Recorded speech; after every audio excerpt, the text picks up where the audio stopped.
How do you go from a kid acting in Disney movies to fighting a brutal murder case for stabbing a dude to death? Today we're breaking down the wild story of Dee Jay Daniels. Dee Jay Daniels' family is from Compton, and that's where he spent the first 2 years of his life. He said that all of his aunts, uncles, and cousins were caught up in the street life, and DJ's dad didn't want DJ to fall into the trenches too. So when DJ was 2 years old, the family moved out of Compton and stayed in Rancho Cucamonga for a while. Eventually they ended up in a city east of LA called Fontana, and that's where DJ spent most of his life. When DJ was a kid, his parents thought he should become an actor, so they got him an agent, and DJ started landing roles when he was just 5 years old. The first role DJ got was for a Honey Nut Cheerios commercial, and then he got to work with Michael Jordan in a commercial for McDonald's. By the time he was 8, DJ was getting hired on big TV shows like In the House and Grace Under Fire. Family Matters was one of the most popular shows back then, and DJ got a big break when he was hired to do an episode of that too. DJ and his dad both love rap too, and they were always bumping LL Cool J. And then DJ actually got to work with LL Cool J on his show In the House. Then in '98, DJ scored a massive win and got hired for one of the lead roles on a show called The Hughleys, which was created by a dude named D.L. Hughley. D.L. Hughley is a comedian who used to rep the Bloods in South Central. But before we get into the gang ties and how it affected DJ's murder case, we've got to break down how the TV situation went left. DL started out doing stand-up, but then he got into acting and worked on shows like Double Rush and The Fresh Prince of Bel-Air. By '98, DL had a big enough name that he was able to make his own show on ABC, and that's how he met DJ Daniels. DJ said usually, he only had to audition 2 or 3 times for acting gigs, but for the Hughleys, they made him audition 8 times. ABC was spending a lot of money on the show and wanted to make sure they got the right people, but DL Hughley knew that he wanted DJ on the show from the jump. DL couldn't just hire DJ because ABC had to greenlight it, but eventually DJ got the job and it was looking like he was about to become a star. The Hughleys was on for 4 seasons and everyone on the show became like a second family for DJ. He was still just a kid though, and DJ was always getting in trouble for not keeping up with school. Since DJ was a kid, his real parents were always on set too, and his mom used to take belts from the wardrobe department so she could whoop DJ when he got into trouble. His mother would go get a belt from wardrobe and whoop him on the set. Eventually, the Hughleys got canceled because the show wasn't getting enough views. DJ kept it pushing though and was still getting some jobs. He worked on more TV shows like ER and The Bernie Mac Show, and in 2005, he got another big break when Disney hired him for a movie called Sky High. It looked like DJ was gonna have a long career, but then he just disappeared out of nowhere. He had been acting for over 10 years, but in 2006, DJ had one episode on the show called Cold Case, and that was it. Nobody heard about him for years. And then in 2011, the news broke that DJ had been arrested for murder. In August 2011, DJ went to a bar in Stockton with his homies Dwayne and Marcus. According to witnesses, DJ and Dwayne were throwing up gang signs inside the bar. Then after the bar closed, everyone went outside and shots started going off down the street. Nobody at the bar was involved with the shooting, but the situation put everyone on edge. There's a couple of different stories about what happened next, but this is what went down according to the prosecution. After the shooting happened down the street from the bar, DJ, Dwayne, and Marcus were walking around calling out gang language. Then they spotted a dude named JJ and pressed him about where he was from. JJ allegedly didn't have any street ties, so he told DJ and his homies, "I don't have nothing to do with that." That's when DJ, Dwayne, and Marcus started surrounding JJ and were about to jump him. JJ's homie saw what was about to happen though, so they got involved and everyone started swinging. DJ's homie Marcus wasn't just throwing punches though. He had a knife with him and stabbed JJ. After a few seconds, the two sides stopped fighting, and that's when one of JJ's friends saw him leaning against a mailbox. JJ was bleeding all over the place and couldn't breathe, so his homies helped JJ get into a car.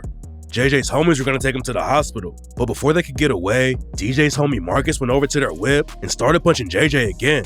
Eventually, JJ's homies drove off and called an ambulance, but there was another shooting in the area and the paramedics had to wait for the cops to come before they could get to JJ. And by the time JJ got help, it was already too late. He had cuts all over his body and his heart and left lung both got stabbed, and JJ was tragically pronounced dead that night. DJ and Dwayne were both arrested at the scene, and then Marcus turned himself in a couple days later. DJ had never been locked up before, and when he got arrested, he had no idea that JJ was dead. DJ thought it was just a fight and the situation wasn't that serious, but then the cops told him he was getting booked for murder. Nobody had heard DJ's name for years, and when the news broke that he was facing a murder charge, it shocked everybody. The last time people had seen DJ, he was an innocent looking kid on the Disney Channel, not a gangbanger with face tats. Nobody knew how DJ went from being an actor as a kid to getting caught up in a brutal murder just a few years later. But according to DJ, everything started falling apart around 2006. DJ's parents got divorced, and he started skipping school all the time. Legally, you have to get good grades to be able to work as an actor while you're in school. But DJ was missing so many days at school that it made his grades drop and he couldn't work anymore. DJ's parents would get on his ass about his grades and he'd get them back up for a little while, but then they'd slide right back down and it made it hard for him to get jobs. At the same time, DJ was getting older and wanted more adult roles, but he was never getting hired for the jobs he wanted. Eventually, DJ's agent stopped rocking with him too, and at that point, DJ thought his acting career was over. DJ was only 19, but he didn't think he was ever going to get more acting jobs, and he started getting face tats. In my mind, I was done acting. Oh, so you, at one point, you just said, I'm done. By the time I wasn't doing my grades and stuff and I wasn't getting no more gigs, and even my agents was like, all right, we ain't messing with you. I had already put it in my head like, hey, I'm done with acting. Face tattoos are more common now, but back then, nobody was going to hire a dude with ink on his face to act in their movie. DJ always had street ties because of his family and his homies, and after he quit acting, he ended up in the trenches. DJ was trying to make it in the rap game too, but none of his tracks ever popped off. DJ was still in touch with DL Hughleys though, and DL knew something was wrong. The night before JJ got killed, DJ pulled up to one of DL's stand-up comedy gigs and kicked it with him. DJ was showing DL some of his new tracks and everything was cool, but DL said he felt like something bad was gonna happen. DL didn't want DJ to leave that night because something was off. Every time, your kid leaves the space that you feel like you can navigate, it feels a little off. But really, something was in my spirit where I wanted to say, man, I don't want you to go. But he had no idea that DJ was going to be facing a murder charge the next time they talked. DL was mad that DJ got caught up in a case like that, but DL came from the streets too. DL's from South Central and started repping the Bloods when he was a teenager. DL had been kicked out of school and jumped straight into the trenches, but then his cousin got shot and killed, and DL realized he wasn't ready for the violence. Before DJ went to trial, the district attorney tried to get him to take a plea deal, but they wanted DJ to flip on Marcus. DJ even had fans writing him while he was in jail, telling him to snitch on Marcus so he could beat the case. But DJ turned the plea down, even though he was facing life in prison. When DJ's trial started, DL Hughleys showed up as a character witness and told the court that DJ was a good dude. The situation could have went left though, because the prosecutors knew that DL Hughleys had ties to the Bloods, just like DJ. DL was worried that everyone in court might think he was taking up for DJ because of their street ties, and he had to be really careful about what he said.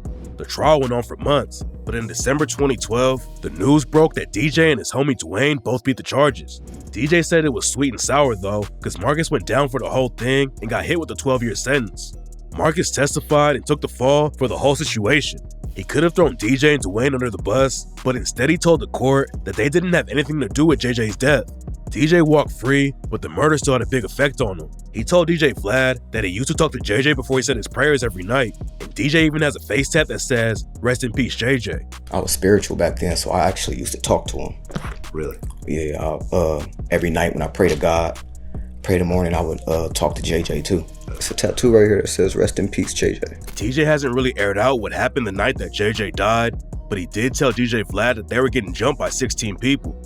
And when Marcus tried to appeal his sentence in 2014, he told a way different story about what went down. According to Marcus, DJ and Dwayne were talking with two women at the bar that night who were friends with JJ.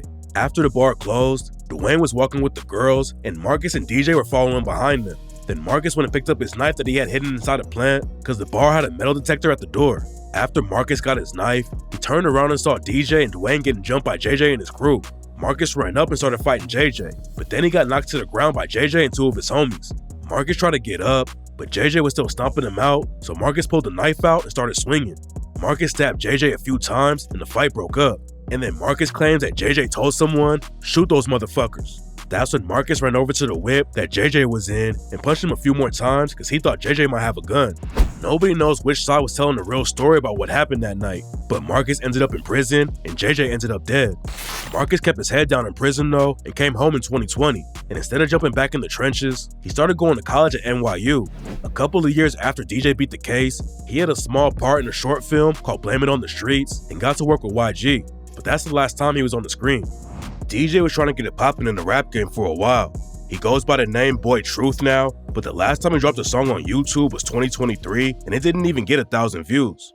But even though DJ's acting career fell off and he never popped off in the rap game, at least he's still free instead of sitting in prison for the rest of his life.